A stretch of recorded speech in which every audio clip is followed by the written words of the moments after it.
Hi friends, welcome to our channel.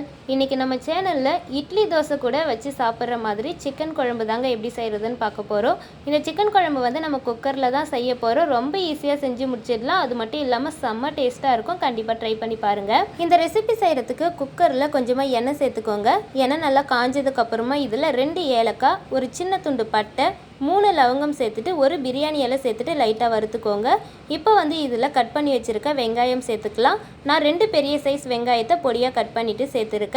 இது கூடவே 2 பச்சை மிளகாவை இந்த மாதிரி 2ஆக கட் பண்ணிவிட்டு சேர்த்துக்கோங்க. சேர்த்ததுக்கப்புறமா இந்த வெங்காயம் நல்லா வதங்கி வர அளவுக்கு வதக்கிக்கோங்க. வெங்காயம் கொஞ்சம் பொடியாக கட் பண்ணி சேர்த்துக்கோங்க. இப்போ வந்து இந்த வெங்காயத்தை நல்லா வதங்கி வர அளவுக்கு வதக்கிக்கணும். வெங்காயம் ஓரளவு வதங்கினதுக்கப்புறமா இதில் 1 டேபிள் ஸ்பூன் அளவுக்கு இஞ்சி பூண்டு பேஸ்ட்டு சேர்த்துக்கோங்க. இது கூடவே ஃப்ரெஷ்ஷான கருவேப்பிலை ஒரு கொத்து சேர்த்துக்கோங்க. சேர்த்ததுக்கப்புறமா இந்த இஞ்சி பூண்டோட பச்சை வாசனை போகிற அளவுக்கு நல்லா வதக்கிக்கோங்க. வெங்காயம் வதக்குறப்போ கொஞ்சமாக உப்பு சேர்த்துட்டு வதக்குனிங்கன்னா சீக்கிரமாகவே வதங்கி வந்துடும். அதனால் எப்போவுமே வெங்காயம் வதக்கும் போது கொஞ்சமாக உப்பு சேர்த்துட்டு வதக்கிக்கோங்க. வெங்காயம் வந்து இந்த அளவுக்கு நல்லா வதங்கினதுக்கப்புறமா இதில் கட் பண்ணி வச்சுருக்க தக்காளி சேர்த்துக்கலாம். தக்காளி வந்து மெல்லிஸாக கட் பண்ணி சேர்த்துக்கோங்க. அப்போ தான் வந்து சீக்கிரமாகவே வதங்கி வரும். இப்போ தக்காளி சேர்த்ததுக்கப்புறமா நல்லா மிக்ஸ் பண்ணி விடுங்க. நம்ம சேர்த்துருக்கிற தக்காளியெல்லாம் நல்லா மைய வதங்கி வரணும். அப்போ தான் குழம்பு நல்லா ருசியாக இருக்கும். இப்போ பார்த்தீங்கன்னா நம்ம சேர்த்துருக்கிற தக்காளி எல்லாம் நல்லா குழஞ்சி வெந்து வந்திருக்கு. இந்த ஸ்டேஜ் வந்து நம்மளுக்கு கரெக்டாக இருக்கும். நம்ம சேர்த்துருக்கிற வெங்காயம், தக்காளி எல்லாமே நல்லா வதங்கி வந்திருக்கு பார்த்தீங்களா. இப்போ வந்து இதில் மசாலா சேர்க்கலாம். மசாலாக்காக 1/4 டீஸ்பூன் அளவுக்கு மஞ்சள் தூள் சேர்த்துக்கோங்க. 2 டீஸ்பூன் அளவுக்கு குழம்பு மிளகாய் தூள் சேர்த்துக்கோங்க. உங்ககிட்ட குழம்பு மிளகாய் தூள் இல்லைன்னா மிளகாய் தூளோட மல்லித்தூள் சேர்த்து நல்லா மிக்ஸ் பண்ணிக்கோங்க. மசாலாவோட பச்சை வாசனை போகிற அளவுக்கு நல்லா வதக்கிக்கணும். இதில் வந்து கறி மசாலாலாம் எதுவுமே நான் சேர்க்கலை. உங்களுக்கு வந்து விருப்பப்பட்டால் 1/4 டீஸ்பூன் அளவுக்கு சேர்த்துக்கோங்க. ஏன்னா நம்ம தாளிக்கும் போதே இதில் ஸ்பைசஸ் சேர்த்துருக்கோம். அது மட்டும் இல்லாமல் இதில் நம்ம ஒரு பேஸ்ட்டை அரைச்சி ஆட் பண்ண போகிறோம்.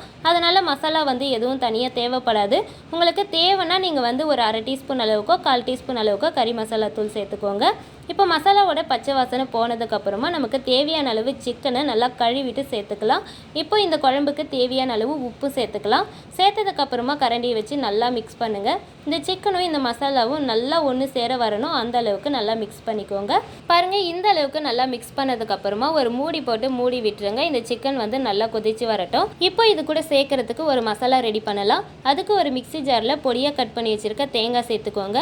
1/4 மணி நேரத்துக்கு முன்னாடியே தண்ணியில் கொஞ்சமாக சோம்பு, கசகசா, பொட்டுக்கடலை, முந்திரி பருப்பு ஊற வச்சு வச்சுருக்கேன். அதையும் இது கூடவே சேர்த்துக்கலாம். நம்ம கசகசா சேர்க்கறதுனால நம்ம ஒரு 1/4 மணி நேரத்துக்கு முன்னாடியே ஊற வச்சுட்டா நம்மளுக்கு நல்லா அரைஞ்சி வரும். இப்போ வந்து இதில் சின்ன துண்டு பட்டை சேர்த்துட்டு ஒரு 3 லவங்கம் போல் சேர்த்துக்கோங்க. இது கூடவே ஒரு 3/4 டீஸ்பூன் அளவுக்கு சீரகம் சேர்த்துட்டு 1/2 டீஸ்பூன் அளவுக்கு மிளகு சேர்த்துக்கோங்க. சேர்த்துட்டு கொஞ்சமாக தண்ணி சேர்த்து நல்லா இந்த அளவுக்கு அரைச்சி எடுத்துக்கோங்க. இப்போ பார்த்தீங்கன்னா நம்ம சிக்கனும் நல்லா கொதிச்சு வந்திருக்கு.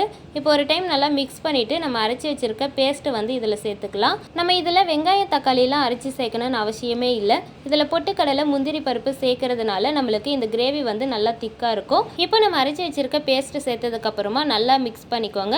மிக்ஸ் பண்ணதுக்கப்புறம் இதுக்கு தேவையான அளவு தண்ணி சேர்த்துக்கோங்க. தண்ணி வந்து ரொம்ப அதிகமாக சேர்த்துடக்கூடாது. உங்களுக்கு எந்த அளவுக்கு குழம்பு திக்காக வேணுமோ அந்த அளவுக்கு சேர்த்துக்கோங்க. ஏன்னா நம்ம கொதிக்கும் போது இதில் வந்து தண்ணி இழுக்காது நம்ம குக்கரில் செய்கிறதுனால. கடைசியாக இதில் கொஞ்சமாக புதினா சேர்த்துட்டு குக்கரை மூடிட்டு விசில் போட்டு 4 விசில் வச்சு எடுத்துக்கோங்க. 4 விசில் வச்சதுக்கப்புறமா ஓப்பன் பண்ணி பாருங்கள். நம்ம சேர்த்துருக்கிற தண்ணி அப்படியே தான் இருக்குது. அதனால் நீங்கள் குக்கர் மூடும்போது எந்த அளவுக்கு தண்ணி வேணுமோ அந்த அளவுக்கு மட்டும் தண்ணி சேர்த்துக்கோங்க. தண்ணி ரொம்ப அதிகமாக சேர்த்துட்டிங்கன்னா ரொம்ப தண்ணியாக இருக்கும். 4 விசில் வச்சதுக்கப்புறமா ப்ரெஷர்லாம் ரிலீஸ் ஆனதை குக்கர் ஓப்பன் பண்ணிவிட்டு பொடியாக கட் பண்ணி வச்சுருக்க கொத்தமல்லி தூவி இறக்குனிங்கன்னா செம்ம டேஸ்ட்டான சிக்கன் குழம்பு ரெடி ஆகிடும். சில்லுன்னு கிளைமேட்டில் சுட சுட இட்லி, தோசையோட இந்த குழம்பு ஊற்றி சாப்பிட்டு பாருங்கள். இன்னும் 4 இட்லி எக்ஸ்ட்ராவே இறங்கும். அவ்வளோ டேஸ்ட்டாக இருக்கும். கண்டிப்பாக இந்த ரெசிபியை நீங்களும் ட்ரை பண்ணி பார்த்துட்டு கமெண்ட்டில் சொல்லுங்கள். தேங்க்யூ.